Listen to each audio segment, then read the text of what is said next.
Welcome to crime confession. తెలుసో తెలియకో శనికావేశంలో నేరాలు చేసి జైలుకి వెళ్ళి అక్కడ పరివర్తన చెంది బయటకు వచ్చి కొత్త జీవితం ప్రారంభించిన మాజీ ఖైదీలను పరిచయం చేసి ఈ కార్యక్రమంలో ఈ వారం మన గెస్ట్ శ్రీనివాస్ దాదాపు 30కి పైగా నేరాలు చేశారు. ఆ నేరాలు మర్డర్లు కావు, దొమ్మిలు కావు, దోపిడీలు కావు, కేవలం దొంగతనాలే. అతను ఎందుకు దొంగగా మారారు, దొంగగా మారిన తర్వాత ఈ 30 పైగా దొంగతనాలు ఏ విధంగా చేసేవారు, చేసిన సొత్తుని ఏం చేసేవారు, హ్యాపీగా దొంగతనం చేసి జైలుకి వెళ్ళి తిరిగి బయలు మీద బయటకు వచ్చిన శ్రీనివాస్ ఎందుకు కొత్త జీవితంలోకి అడుగు పెట్టాల్సిన అవసరం వచ్చింది అనే విషయాన్ని శ్రీనివాస్ అడిగి తెలుస్తున్నాం. శ్రీనివాస్ నమస్తే. శ్రీనివాస్, నువ్వు దాదాపు 30 పైగా చోరీ చేసినట్లుగా మీ రికార్డ్స్ చెప్తున్నాయి. అంటే పగలు దొంగతనం చేసేవాడవా, రాత్రి దొంగతనం చేసేవాడవా, ఒకటి చేసిన సొత్తుని ఏం చేసేవాడివి, దొంగతనం చేసిన విషయం ఇంట్లో చెప్పేవాడు లేదులా, మూడోది ఎందుకు మంచిగా మారి తిరిగి కొత్త జీవితాన్ని ప్రారంభించావు, అసలు దొంగగా మారడానికి గల కారణాలు, ఇవన్నీ చెప్తూ ఒక్కసారి ముందు మీ అమ్మగారు, మీ నాన్నగారు, మీ కుటుంబం గురించి చెప్పు. ఫస్ట్ అంటే దొంగతనం కోసం ఫస్ట్ దొంగతనం చేసాడు సార్. మీ అమ్మగారు ఎవరు, మీ నాన్నగారు ఎవరు, మీ ఊరు గురించి చెప్పు ఫస్ట్. మైనార్దనపల్లి సార్, మాది వికారాబాద్ మండలం. మా అమ్మ పేరు అన్మయ్య, మా అమ్మ పేరు యాదమ్మ సార్. మాది ఊరు విలేజ్, పొలము పని చేసుకుంటూ ఉంటుంటే చదువుకుంటుంటే హైదరాబాద్కు దోస్తాలు ఎప్పుడు వచ్చేసిన సినిమాకి వస్తే నన్ను ఇడిచిపెట్టి వెళ్ళిపోతే అక్కడ ఆగమడిపోయినా. వాళ్ళు దొంగతనం అలవాటు చేయించారు, గుళ్ళు అక్కడ ఆడే పర్సు కొట్టి అలవాటు చేయించారు. ఎవరు నేర్పారు? దోస్తులు అక్కడ ఎక్కడ సికింద్రాబాద్లో అలవాటు చేపిస్తే జైలు పంపిస్తే ఆ జైల్లో పోయి పెద్దగా అయినంత మారిపోయి ఇంకా దొంగగా మారిన అట్లా. ముందు దొంగతనం ఎక్కడ చేసావు? సికింద్రాబాద్ సార్. ఎక్కడ? సికింద్రాబాద్లో స్టేషన్ పోడుతుంది సార్, అంతే బయట ఇళ్ళలో చేయకుండా. వెళ్ళిన తర్వాత ఇళ్ళలో అంటే సికింద్రాబాద్ స్టేషన్లో ఏం దొంగ పిక్ పాకెటింగ్ చేసావా? Pickpocket sir. ఎలా నువ్వు ఒక్కడో చేస్తావు, అందరు కలిపి చేస్తుంది సార్. అంటే ఎలా, ఏ విధంగా చేసేవారు? అంటే పండుకున్న దగ్గర పోయి జేబులు కొట్టేసుకున్నారు అట్లా.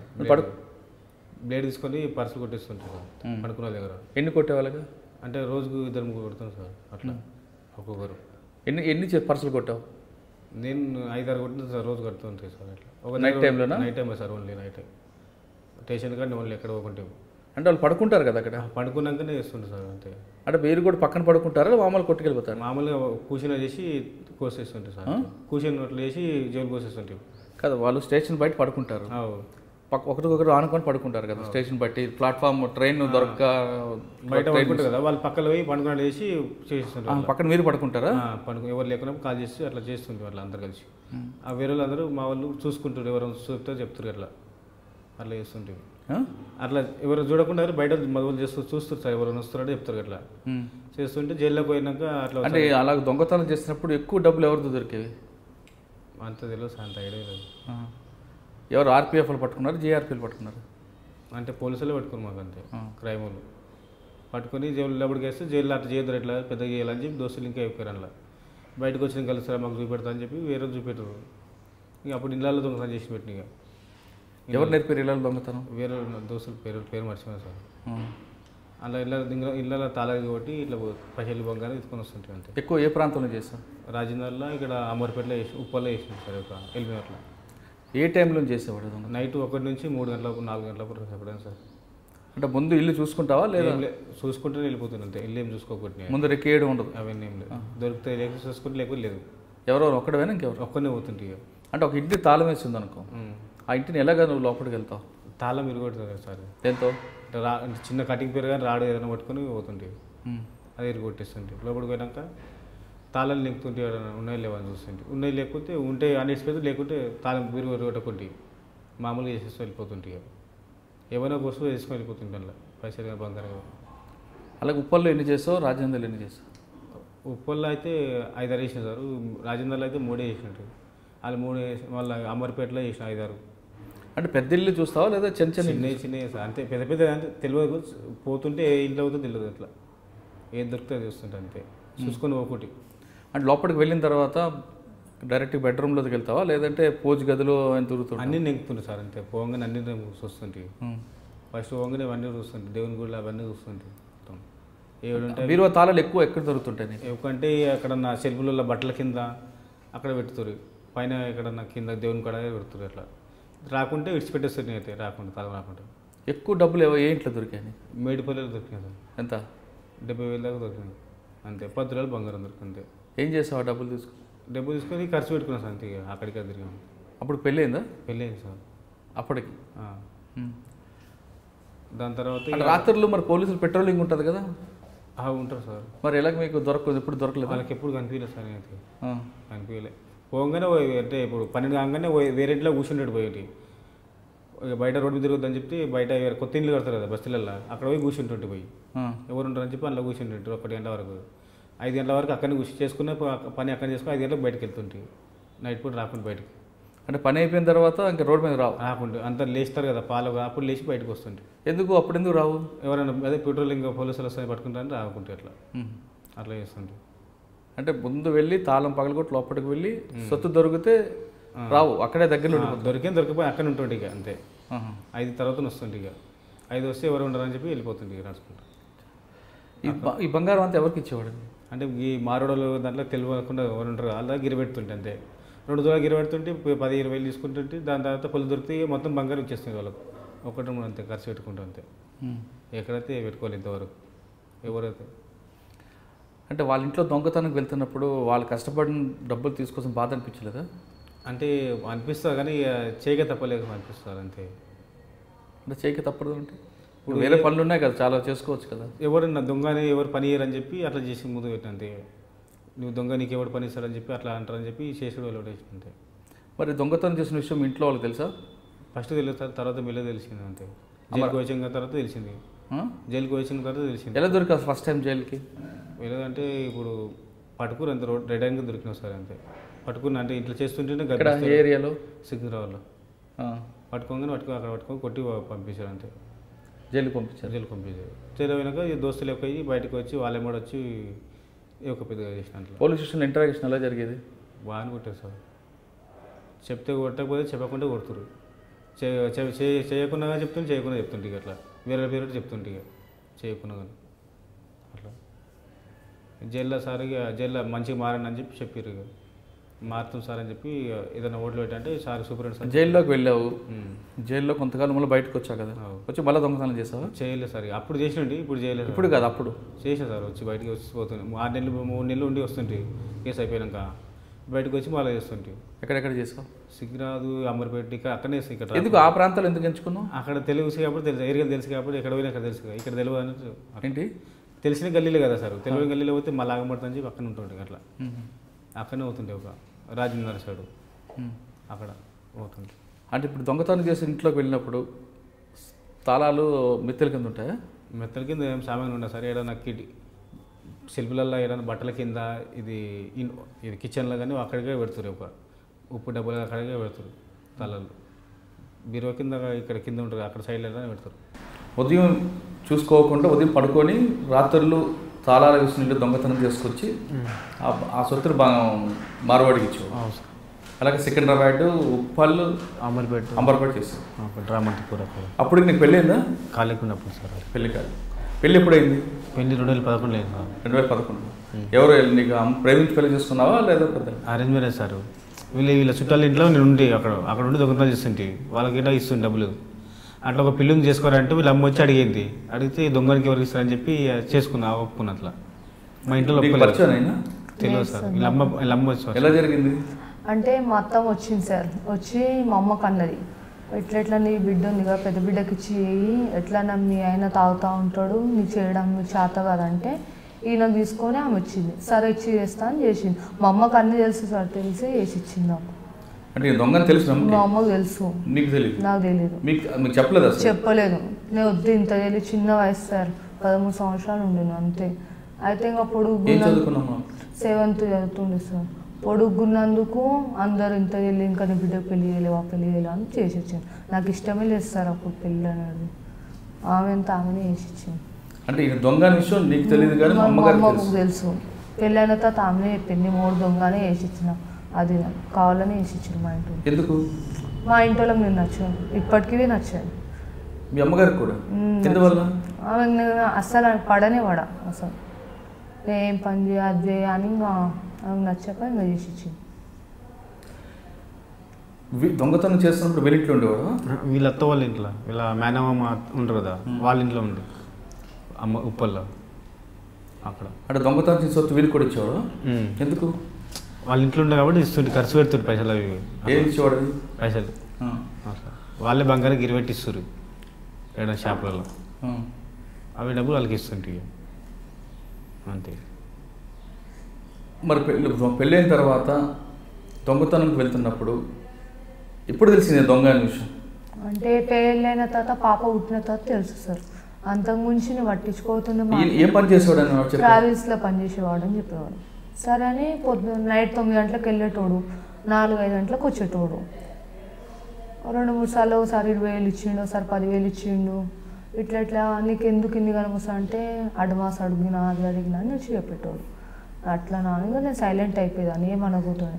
తర్వాత పాప పుట్టిన తర్వాత మమ్మీ అనేది నీ మూడు దొంగతనాలు చేస్తాడు, నీ అత్త కొంచుకున్నది ఏవేవో అంటుండే. నన్ను తెలిసి నువ్వు ఎందుకు ఇచ్చినావు అంటే ఇస్తే ఏమైనా నువ్వు మీ అయ్యేమని పని చేసి చేస్తాడా, చేస్తాడా, చేసిస్తాడా అని అన్నాడు. సైలెంట్ ఉంటుంది. అంటే రాత్రులు వెళ్ళి ఉదయం ట్రావెల్స్ పని మీద వెళ్ళి వచ్చేవాడు. అంటే బంగారం తెచ్చేవాడా డబ్బులుగా? డబ్బులే తెచ్చేవాడు సార్. నేనైతే 1 year దాకా డబ్బులే తెచ్చాడు. వారానికి 5,000 ఇట్లా, నెలకు 10,000, అప్పుడప్పుడు 20,000 ఇట్లా తెచ్చేవాడు. బంగారం తెచ్చి నాకు ఇప్పేటోడు కాదు, అవే గిరిపెట్టి నాకు ఇచ్చేటోడు. మరి దొంగతనం చేస్తూ కాకుండా దొంగగా తెలియకుండా ట్రావెల్స్ అడ్వాన్స్ తీసుకొచ్చి ఇచ్చేవారు కాబట్టి నీకు పెద్ద అనుమానం రాలేదు. అనుమానం రాలేదు. మరి దొంగ అనే విషయం ఎప్పుడు తెలిసింది? పాప పుట్టిన తర్వాత హాస్పిటల్ ఉండే సార్ నేను ప్రైవేట్లో వికారాబాద్లో. అయితే ఇంకా డబ్బులు కట్టాలి అంటే అప్పుడు కొన్ని విషయాలలో తెలిసింది. ఇంట్లో బంగారు చీటీలు దొరికినాయి, ఇవన్నీ ఇంతగానో బంగారు చీటీలు నీ దగ్గర ఎక్కడే అంటే చెప్పేవాడు కాదు. మా అయ్య కాదు ఇట్లా వేరే వాళ్ళే ఇట్లా ఇచ్చిర్రు ఫ్రెండ్స్ అంటే సరేలే అంత పట్టించుకోబోతుండే. ఒకసారి ఇంకా కడుపుతున్న తర్వాత నేను మా అమ్మ దగ్గరికి వెళ్ళిన. మా అమ్మ అనేది నీ మూడు దొంగతనం చేసేటోడు అది. నేను కడిగితే నేను ఎందుకు చేస్తాను, నాకేం అవసరం అని నేను అన్నట్టు. ఇంకా నాతో అన్నీ దాపెట్టోళ్ళు, ఏం చెప్పబోతుండే సరంగా. తర్వాత ఒకసారి నా బండి కొనుక్కున్నాడు. బండి కొన్న తర్వాత బండి ఆర్ట్స్ ఇంటికి వస్తుంది కదా సార్, అట్లా ఆర్ట్స్ గురించి ఫోన్ చేసిర్రు పోలీసు వాళ్ళు. ఫోన్ చేస్తే నాకు తీసుకొని వెళ్ళారు. చిక్కడపల్లి పిఎస్కి వెళ్ళాడు. నా ఫోన్కి ఫోన్ వచ్చింది, బండి ఆర్ట్స్ వచ్చింది అమ్మ ఇట్లా బాద్రపుర జూ పార్క్ ఆడ అని అంటే సరేలే అని నేను ఏం చేసాను. అప్పటికి నేను కడుపుతోనున్న తర్వాత డెలివరీకి ఇంకా టైం ఉంది అనగానే ఈయన వెళ్ళిండు. వెళ్ళిన తర్వాత ఏమైనా సీన్ ఎందుకు పోయినావు అంటే ఏం లేదు నేను దొంగతనాలు చేసిన అందుకోసం నాకు తీసుకోపోయినా అని అన్నాడు. అన్న తర్వాత ఏం దొంగ చిక్కడపల్లి పిఎస్ ఫస్ట్ పిఎస్ అదే సార్. చిక్కడపల్లి పిఎస్కి వెళ్తే ఏమైంది సార్ అంటే మీ ఆయన దొంగతనాలు చేసేటోడు నీకు తెలియదా అది మాకు తెలియదు సార్. అప్పటికి నీకు తెలియదా అది లేదా ఇది లేదా అని మాకు తిట్టేటోళ్ళు సార్. అది ఇంటర్వ్యూలో తిడుతుండే పోలీసు వాళ్ళు. మీకు తెలియలేదా దొంగ సొమ్ము మీరు ఎట్లా పెడతారు అవి కానీ వీళ్ళు తప్పు చేస్తా మాకు లంచ్ తెచ్చిన వాళ్ళని మాకు అడ్డవులో తిట్టేటోళ్ళు సార్.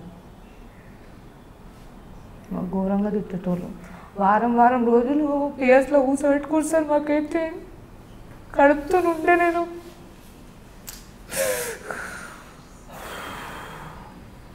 మస్తు మాటలు అంటారు సార్. మాకైతే చేసింది నేను కానీ మాకు తిట్టేటోళ్ళు సార్, ఘోరంగా తిట్టేటోళ్ళు. ఇల్లు వచ్చి ఇంట్లో మొత్తం కాదు అందరు ముంగట ఇజ్జత్ తీస్తుంటే సార్ పోలీసు వాళ్ళు వచ్చి కాలు మొక్కినా కాళ్ళతో దన్నారు సార్. ఇప్పటికీ గుర్తుకుంది మాకు. కడుపుతున్నప్పుడు కాళ్ళతో దన్నారు, కాళ్ళ మెట్టల కాని చదివిపెట్టలేదు సార్. వారం రోజులు రాజన్న సీసెస్లు కూర్చోబెట్టుకోరు సార్. నాకు మా చిన్న పాపకు, పెద్ద పాప ఉండే పుట్టి 2 years అవుతుంది. ఆమె నాకు 2 కూర్చోబెట్టుకుని ఈయనతో పుస్తల తాడు నుంచి అన్ని తీసుకో. అసలు ఈయన ఏమి వేయలేడు సార్. కాళ్ళు 2 పుస్తలు వేసి నాకేమీ మెట్టెలు పట్టి అన్నీ తీసుకోరు సార్. మస్తు బాధ పెట్టారు సార్ మాకైతే. ఏ ఇంట్లో ఉండని ఇంటికాడికి ఈయన తీసుకొని వస్తే బేడీలు వేసుకొని తీసుకొచ్చి బియ్యం కాడ నుంచి అన్ని రాసింది తీసుకుపోయాడు సార్. అసలు ఈయన ఏమి వేయబోతుండే, ఎన్నిసార్లు చెప్పిన వేయబోతుండే సార్. చిక్కడపల్లి పోలీస్ స్టేషన్లో మొదటిసారి వెళ్ళినప్పుడు కడుపుతో ఉన్నప్పుడు వారం రోజులు పెట్టారని చెప్తున్నాను కదా. తర్వాత బయటికి వెళ్ళకి వచ్చాను. బయటకు నేనే బెయిల్ తీసిన సార్. బెయిల్ తీసి వద్దు చెయ్యకంటే పోలేడు సార్. పోకపోయినా మళ్ళీ ఇంటికాడికి వచ్చి నైట్లో 12-1 బెయిల్ మీద బయటకు వచ్చి మళ్ళీ దొంగతనం చేశారు. పోలేడు సార్. అప్పుడు నా దగ్గర ఉండే మమ్మీ వాళ్ళ ఇంటికి వెళ్ళినాం మేము. వెళ్తే మా అమ్మ నేను అందం కూర్చో అన్నం తిని పండుకున్నాం సార్. గేట్లు దుంకొచ్చి నాకు తీసుకొని పోయారు సార్. మళ్ళీ నల్లగుంటోళ్ళు మలకపేటోళ్ళు సార్, అంత ఐడియా లేదు. తీసుకోపోయి మళ్ళీ కొట్టి మళ్ళీ రిమాండ్ చేసారు సార్. అప్పటికి మళ్ళీ అప్పుడు ఏం చేయకపోయినా తీసుకోతుండే సార్. మస్తు ఇబ్బంది పెట్టారు సార్ మాకైతే.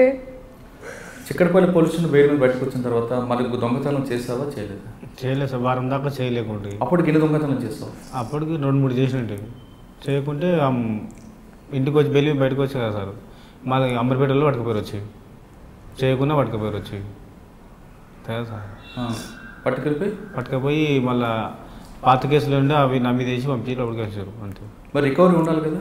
లేదు, వాళ్ళ దగ్గర బైక్లు ఉంటాయి కదా సార్, పాత అవి వేసి పంపించారు. అంటే నువ్వు తాళాలు పగలు కొట్టడం కాకుండా 2 వీలర్ కూడా దొంగతనం చేస్తావు? నేను చేయలేవు, చేసేది ఒకటైతే 10-5 కేసులు వేసి పంపించారు. చిక్కడపల్లి పోలీస్ స్టేషన్లో మీ భార్య కడుపుతో ఉన్నప్పుడు పోలీసులు కడుపు తన్నేవారని అప్పుడు చేసిన నీకు బాధ అనిపించలేదు? అప్పుడు నమ్మ కూడా చూడలేదు సార్, లోపడేసాను నన్ను అక్కడ. ఈయన కలవనీయబోతుండే సార్, మాట్లాడనీయబోతుండే సార్. అది అట్లా చేసి రాజనగర్లో అట్లా చేసి సార్ మస్తు ఇబ్బంది పెట్టారు మాకైతే సీసీస్ వాళ్ళు. ఇప్పటికి మేము షాప్ కాడ కూర్చుంటాం కదా సార్, పిల్లలకు తీసుకొని నైట్లో కూర్చుంటాం సార్. గంగారెడ్డి సార్ పెట్టించాడు మాకు, ఆయన మాకు మంచి హెల్ప్ చేసిండు సార్. కానీ వేరే వాళ్ళే మాకు తిడుతూ ఇప్పటికీ అంటారు మళ్ళీ కేసులు వేస్తాం అవి వేస్తాం అని బెదిరిస్తూ ఉంటారు సార్ మాకైతే. అలాగా ఎవరైనా బెదిరిస్తా అంటే మీ ఆయన మీద నమ్మకం ఉండి ఆయన దొంగతనం ఆయన చేయడు సార్. ఇప్పటికి 3 సంవత్సరాలు అవుతుంది సార్. అప్పుడు బెదిరిస్తే వెంటనే మాకని చెప్పు, లేదా అక్కడ పై అధికారులకి చెప్పు. ఎవరికి మాకు కలవనియ్యారు సార్. అంటే మీకేం పని అది ఇదని తిడతారు సార్ మాకు. ఎవరు కలవాలో అర్థం కాదు. అంటే చిక్కడపల్లి నల్లకుంట అంబర్పేట తర్వాత బయలు మీద బయటకు వచ్చారు. వచ్చి ఏం చేసేవారు దొంగతనం? ఇక చేయకుండా చేస్తారని చెప్పి మీతో చెప్తుంటే, ఇక చేసిన పట్టుకుంటే చేయకుండా పట్టుకుంటే చేస్తేనే బాగుంటుంది అని చెప్పి చేస్తుంటారు. ఈయన నాకు వదిలేసి వెళ్ళిపోయింది సార్. నేను మా అత్త వాళ్ళ ఇంటికాడ వికారాబాద్లో ఉన్నా. ఈయన అన్నాడు నీకు వదిలేసి పోతున్నా అంటే ఇంకా హైదరాబాద్లో ఏమైనా పని చూసుకున్నా బతుకుతా, ఇక్కడ ఉంటే పోలీసు వాళ్ళు వస్తారు అని ఏం చేసి నాకు మా అత్త దగ్గర వికారాబాద్లో వదిలిపెట్టింది సార్. ఈయన హైదరాబాద్కి వచ్చి ఏమైనా పని చేసుకుంటాను. మా అత్త దగ్గరకు వచ్చి ఆడవి ఇల్లు మొత్తం చదవడం, నీ మోడేడు నడవండి అని తీసుకుపోయి టార్చర్ పెట్టడం వికారాబాద్ పిఎస్లా ఇట్లా ఇబ్బంది చేసేటోళ్ళు సార్. పాప పుట్టిన తర్వాత కూడా దొంగతనం చేశాడు? చేశాడు సార్. నీకు తెలుసా? చెప్పింది సార్. నేను చేసిన, నేను మస్తు సార్లు తిట్టినా. ఎందుకు చేసిన ఏం అవసరం అంటే చేయకపోయినా మస్తు కొడుతున్నారు. మళ్ళీ ఇదంతా కోసుకున్నాడు సార్. చేయలే, అప్పటికి చేయలేడు. వీళ్ళు చేస్తున్నావు అని ఏం చేసారు, కొట్టి ఇదంతా మొత్తం గొంతు కోసుకున్నాడు సార్. పోలీసు వాళ్ళు మస్తు టార్చర్ పెడుతున్నారు. ఇదంతా గొంతు కోసుకున్నాడు సార్ అలా టార్చర్కి. తర్వాత ఇప్పుడు ఎందుకు మారాడు? జైలుకి వెళ్ళిన తర్వాత ఇంకా మేము ఏడుస్తుంటే మేము ఉండం చచ్చిపోతాం అది ఇది మాకు వద్దు అండ్ అందరూ అంటారు నీ మూడు దొంగ అంటారు. అంటే బయటకు వచ్చిన తర్వాత సిపి ఆఫీస్ కమిషనర్ దగ్గరికి వెళ్ళి సార్ కాలేము సార్, ఇంకోసారి మా ఆయన ఏడు సార్ మీరని ఒక మాట చెప్పండి అంటే సరే ఎండలో పోయి చాయ్ బండి పెట్టుకొని ఉండండి నేను చెప్తా అంటే రాజనగర్లో గంగారెడ్డి సార్కి చెప్తే సార్ ఏమో 10,000 ఇచ్చి షాప్ డబ్బా అవన్నీ ఇప్పించి షాప్ పెట్టించింది సార్. ఆ షాప్ కాడవి వాళ్ళు వీళ్ళు వచ్చి ఇబ్బంది పెడతా ఉంటారు సార్. అంటే ఎప్పటి నుంచి మారాడు? 2017 నుంచి మారాడు సార్. అంతవరకు దొంగతనం చేస్తాను. కోర్టు కేసులు ఉన్నాయి ఇప్పటికీ? అన్నీ అయిపోయిన ఒక కేసు నడుస్తుంది సార్. ఇప్పుడు అన్న నల్లగుంటలేదా సార్, అదే నడుస్తుంది. నీ కళ్ళ ముందు అదే నువ్వు చేసిన తప్పు నువ్వు చేస్తే నీ కుటుంబం బాధపడ్డారు కదా, బాధ అనిపించలేదు? అనిపించింది సార్, అనిపించగానే చేయక తప్పదని చెప్పి చేస్తుంది సార్ అంతే.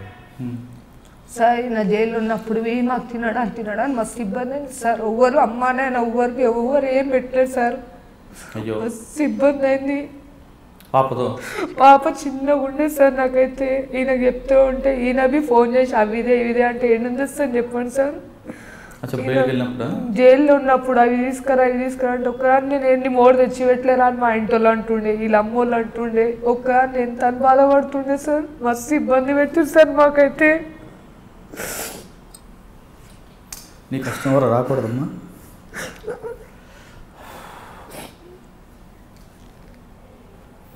నువ్వు సంపాదించిన నీ పిల్లలు మాత్రం భార్య అంతా బాధపడ్డారు. ఏం సాధించావు?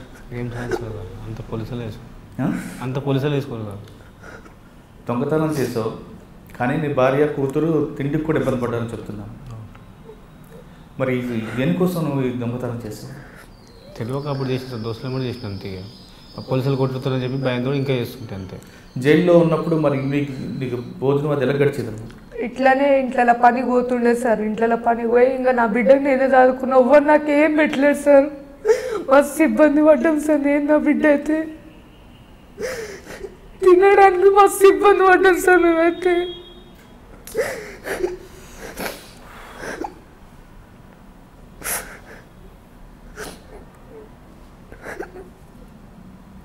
జైలు కాడికి వెళ్ళి కలుద్దామన్నా పైసలు ఉండబోతుండే సార్ మాకైతే. ఈయన ఫోన్ చేసి రమ్మన్నా అవి రావడానికి పైసలు ఉండబోతుండే. 100 రూపాయలు అడుక్కోవడానికి మస్తు బతిమాడుతుండే మేమైతే. కన్న తల్లి 100 రూపాయలు ఇవ్వబోతుండే నాకైతే. నీ మోడు తెచ్చి నాకు పెట్టిండు అని అంటుండే. ఇప్పటికీ అదే మాట అంటుంది సార్ ఆమె. పోంగి ఓం మీ మేనత్త గారి బంధువులను ఎవరు ఇచ్చేవారు? ఎవ్వరు ఇచ్చేవాళ్ళు కాదు. ఎవరితో మాట్లాడేవాళ్ళని కాదు. నా పని ఏందో నేను చూసుకుంటుండే. ఇప్పుడు ఏమైనా ఇంత తెలియలేదు సార్. అప్పుడు మాకు ఎవ్వరు రూపాయి పెట్టలేదు. ఈయన అందరితో మాట్లాడుతాను అంటే ఎందుకు మాట్లాడుతా, నీకేం అవసరం మాట్లాడడానికని అదే తిడతాడు సార్. ఈనాడు అందరితో మాట్లాడతాడు. అప్పుడు మనకి ఇంత ఇబ్బంది ఉన్నప్పుడు ఎవరు సాయం చేయలేరు. ఇప్పుడు ఏం అవసరం నీకు మాట్లాడడానికి అని చెప్తా. ఈయననేమో అందరితో మాట్లాడతాడు.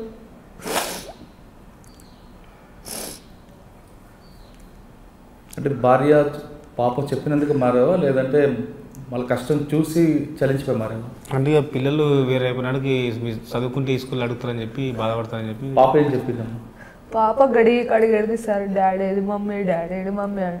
లేదు ఈయన గాంధీ హాస్పిటల్ ఉండేటోడు సార్. జ్వరం వచ్చి అది తీసుకెళ్ళి చూపెట్టేదాన్ని. పాపకి ఏం తెలియదు. ఇప్పుడు పెద్దగా అయింది. ఆమె చాయ్ బండి అని తెలుసు ఆమెకు. అంతకుమించి ఇంకేం తెలియదు. ఆమె చిన్నగా ఉండే అప్పుడు. అంటే అప్పుడు తండ్రి దొంగ అని తెలియదు. తెలియదు. సంతోషం అది. ఇప్పుడు స్కూల్కి ఇప్పుడు తెలుసు చాయ్ బండి కాడ ఉంటాడు వాళ్ళని తెలుసు. ఇంకేం తెలియదు ఆమెకు. జైల్లో నుంచి బయటకు వచ్చి భార్య ముఖం చూసో లేదా అమ్మ పోలీసుల సహకారంతోనో మారారంటున్నాం. మారిన తర్వాత నీ జీవితం అనిపింది? మారిన తర్వాత మంచిగా ఉంది సార్. అంతకుముందు జర భయంతో అక్కడ తిరుగుతుంటే ఇప్పుడు జర మంచిగా ఉంది సార్. మారి ఇంకా ఎలాగుందమ్మా జీవితం? మంచిగా ఉంది సార్. మంచిగా ఉంటున్నాం. మా ఆయనతో మంచిగా ఉంటున్నాం. ఏమి ఇబ్బంది లేదు నాకు. ఎవరితో ఏమి ఇబ్బంది లేదు. కానీ జర షాప్ కాడనే సార్ వాళ్ళు పెట్టనిస్తలేరు. రాళ్ళు జర మాట్లాడు అంతేగాని ఇంకేం లేదు సార్. అంటే పోలీస్ స్టేషన్ నుంచి ఎవరు రావడం కానీ జరగట్లేదు? ఎవరు వస్తలేదు సార్. ఎవరు వచ్చి ఏమంటలేరు. వీళ్ళగా చదువు లేకో లేదో దోస్తానంతోనో చాలామంది దొంగతనాలు వచ్చేస్తుంటారు, బాధపడుతుంటారు. ఆ విధంగా చేయకుండా ఉండాలంటే నువ్వు వాళ్ళకి ఇచ్చే సందేశం ఏంటి? చేయకుండా అంటే ఏదైనా పని చూసుకొని మంచిగా ఉండాలి సార్. అంతే చేస్తే మళ్ళీ జీతం ఒకసారి చేస్తే జైలు 15 సార్లు పోతుంది. చేయకుండా చేస్తారు, జైలు వేస్తారు పోలీసులు. మా చేసిన ఏది పోయినా ఒక కేసు వేస్తే 5 కేసులు వేసి పంపుతారు జైల్లో. అట్లా చేస్తారు సార్ పోలీసులు. లేకుండా కొట్టి మస్తు వేస్తారు అట్లా. ఇప్పుడు ఇందాక నువ్వు మారడానికి పోలీసులతో పాటు బ్రహ్మచారి కూడా సహకారం చేసినట్టు సార్. ఏం చేస్తారు? లోపల అందరూ దోస్తు కలిసి వెళ్ళి మంచిగా బతకాలని చెప్పేవాడు. ఆ లోపల సూపరింటెండెంట్ నాకు అంత తెలియదు. ఆ సార్ చెప్పేది మీ బయట పోయినాక మారినాక నేను హెల్ప్ చేస్తానని చెప్పి సార్ కూడా కల్పించాం అక్కడ కమిషనర్ దగ్గర.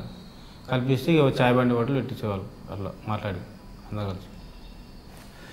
చెప్పమ్మా కస్తూరి. చాలామంది కొంతమంది తెలుసో తెలియకో నేరాలు వెళ్తుంటారు. వెళ్తున్న వాళ్ళకి కానీ లేదంటే ఆ నేరాల వైపు చూస్తున్న వాళ్ళకి కానీ చేయొద్దు సార్. నువ్వేం చెప్తావు చెప్పమ్మా? చేయొద్దు సార్. అసలు అట్లా నేరం చేసి పిల్లలు ఆగమవుతారు. వాళ్ళు చేసిన వాళ్ళు బాగానే ఉంటారు కానీ వాళ్ళ బతుకు రోడ్డు మీదకి అవుతుంది సార్. వాళ్ళు ఒక్క రోజు గురించి ఆశపడితే సంవత్సరం అంతా బాధపడాలి సార్. ఆ బాధ ఏందో మాకు తెలుసు సార్. మేము అనుభవించినాం కూడా మాకు తెలుసు. ఇంటోళ్ళకు అందరికి తీసుకొని కూర్చోబెడతారు, తిడతారు, చేస్తారు. అది బతికే బదాలన్నా చచ్చిపోయింది నయ్యం. కానీ అట్లా పని చేయొద్దు, పోవద్దు. మేము అనుభవించినాం సార్. 2 సంవత్సరాలు నేను అనుభవించి నాకు తెలుసు సార్ ఆ బాధనే. 2 సంవత్సరాలు పోలీసులు బాగా ఇబ్బంది పెట్టారు. అప్పుడు ఈయన పోయిన తర్వాత ఏమి ఇబ్బంది పెట్టలే. ఇంకా మొగడు లేకపోతే ఎట్లా అంటారు సార్? లోకం అంత ఎట్లా మాట్లాడతారు? మొగడు జైలుకు పోయిండు, ఏం చేసిండో, ఏమి ఇచ్చిండో, ఏం దొంగతనాలు చేసిండు, ఎంత పెద్ద దొంగతనం చేసి అవన్నీ ఎట్లా మాట్లాడతారు సార్? అంటే ఏం చెప్తున్నావు అమ్మా? ఎవరు చేయొద్దు. ఇంకోసారి అస్సలు ఇట్లాంటి తప్పు చేయొద్దు. అసలు ఆ తప్పు అనేది ఆలోచనవి రావద్దు సార్. వాళ్ళ పిల్లలు అందరు ఫ్యామిలీ అనేది ఆగమవుతుంది సార్. అస్సలు ఈ తప్పు మాత్రం చేయొద్దు సార్. ఎవరైనా సరే నేరాల బాట పట్టొద్దు అంటున్నారు శ్రీనివాస్ కస్తూరి దంపతులు. శనికావేశంలో కానీ లేదా చెడు దోస్తానంతో చేస్తే తమ జీవితమే ఒక ఎగ్జాంపుల్ అంటే చూపిస్తున్నారు. నేరం చేసిన వ్యక్తి జైల్లో ఉంటాడు కానీ వాళ్ళ కుటుంబం చిన్న భిన్నమవుతుంది. దానికి ఉదాహరణ కస్తూరి. భర్త దొంగతనం చేస్తే ఆమెను తీసుకెళ్ళి పోలీసులు నిండు గర్భిణి అని చూడకుండా వాళ్ళ స్టైల్లో వాళ్ళు ఇంటరాక్ట్ చేస్తే ఆమె పెట్టిన కన్నీరు మనకి కంట కనిపిస్తుంది. ఎవరైనా సరే అంటే జైల్లో ఉన్న వ్యక్తి 3 పూట్ల తింటూ బాగానే ఉంటాడు, కానీ ఆ కుటుంబం మాత్రం రోడ్డున పడి ఆమె చెప్తున్నట్లు మాటల్లో కన్న బిడ్డ కూడా భోజనం పెట్టలేని కష్టాలు ఎదుర్కొంది. అలాంటి కష్టాలు ఎవరైనా ఎదుర్కోకుండా ఉండాలంటే ఖచ్చితంగా మీరందరూ మీ కాళ్ళ మీద కష్టపడి సంపాదించుకోండి. కానీ ఏదో ఈజీ మనీ కోసం తొందరగా నేరాల బాట పడితే కస్తూరి పడ్డ కష్టాలు మీ కుటుంబ సభ్యులు పడతారు, శ్రీనివాస్ పడ్డ కష్టాలు మీరు పడతారనేది వీళ్ళిద్దరి ద్వారా తెలిసే సందేశం. ఇది ఈ వారం శ్రీనివాస్ కస్తూరిలో ఎక్స్క్లూజివ్ ఇంటర్వ్యూ. వచ్చే వారం మరో గెస్ట్తో మళ్ళీ కలుద్దాం. అంతవరకు నమస్కారం. నా పేరు కస్తూరి అండి. ఎవరు తెలిసి తెలియకుండా నేరాలు అస్సలు చేయకుండా అండి. నేను మస్తు ఇబ్బందులు పడ్డాను. మా ఆయన చాలాసార్లు ఇట్లా దొంగతనాలు చేసి ఆయన మారి ఇప్పుడు మంచిగా ఉన్నారు. అలాంటి తప్పు పని ఎవ్వరు చేయకండి. ఈజీ మనీ గురించి అస్సలు ఇట్లా పోయి చేయొచ్చు అది అనుకో, చాలా తప్పండి. ఇప్పుడు నేను మస్తు బాధలు పడి ఇప్పుడు ఇట్లను మా ఆయన మంచి జాబ్ చేస్తుండే, ఇప్పుడు మంచిగా ఉన్నాం. అట్లా మీరు బి ఇట్లా ఈజీ మనీ వస్తుంది, ఒక్కరోజు సంపాదించి మంచి హ్యాపీగా ఉందామని అట్లా ఎప్పుడు అనుకోకండి. మంచి మీ కాళ్ళ మీద మీరు బతకండి. ఇప్పుడు మనం తప్పు చేసిరు అనుకో, 4-2 సంవత్సరాల దాకా బాధపడాలి. చిన్న పాప ఉండే అండి, అట్లుండి తప్పు మీ పిల్లల ముఖం చూసి ఏ తప్పు చేయకండి. ఉన్నా లేకపోయినా ఇంతలో అంత మంచిగా ఉండండి, కానీ తప్పుల నేరాల పోకండి. For more videos, subscribe to iDream.